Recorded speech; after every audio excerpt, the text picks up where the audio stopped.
আমি চতুর্দিকের আওয়াজ বন্ধ করে দেই, পাখির আওয়াজ বন্ধ করে দেই, পশুর আওয়াজ বন্ধ করে দেই, সিএনজি ড্রাইভার আর অটো ড্রাইভারদের গাড়ি গ্যারেজে জমা দিয়ে দেই, সব দোকানদার ব্যবসায়ীরা যার যার কর্ম ছেড়ে তারা ঘরে ফিরে আসে, চতুর্দিক বন্ধ করে দেই।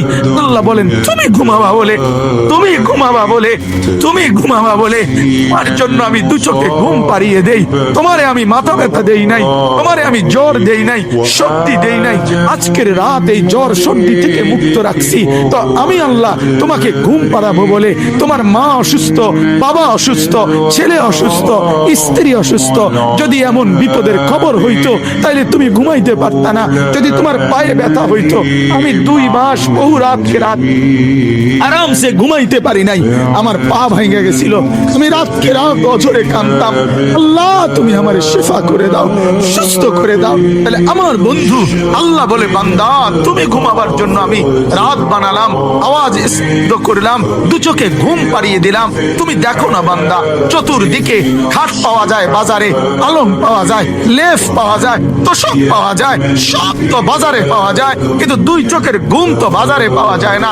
আমি ঘুম পাড়াই, আমি ঘুম পাড়াই, আমি ঘুম পাড়াই, আমি ঘুম পাড়াই। তোমার মা ঘুমায় যায়, তোমার বাপ ঘুমায় যায়, তোমার স্ত্রী ঘুমায় যায়, তোমার বন্ধুরা ঘুমায় যায়, তুমি যেই নারীকে ভালোবাসো সেও তো ঘুমায় যায়। আমি আল্লাহ আমি জেগে থাকি। রাত 2টায় যদি তোমার পেশাব করতে উঠতে হয়, বাথরুমের জরুরত হয়, আমি ঘুমাই না, আমি 2 চোখ খুলে দেই, আবার তোমাকে ঘুম থেকে জাগিয়ে দেই। তো আল্লাহ বলেন এত কিছু করি আমি, আমি আমি বিনিময়ে আমি কি একটা সেজদা পাই না? এই নাফরমান সন্তান, এই মুসলমানের ছেলেরা যারা ঢুকছো এখন, বলো তুমি মুসলমানের বাচ্চা কিনা? মুসলমানের বাচ্চা যদি হয়ে থাকো, কেন সেজদা করলে না? কেন 1 প্যাকেট বিরিয়ানি খাইতে আসলা? কেন আসলা বেটা?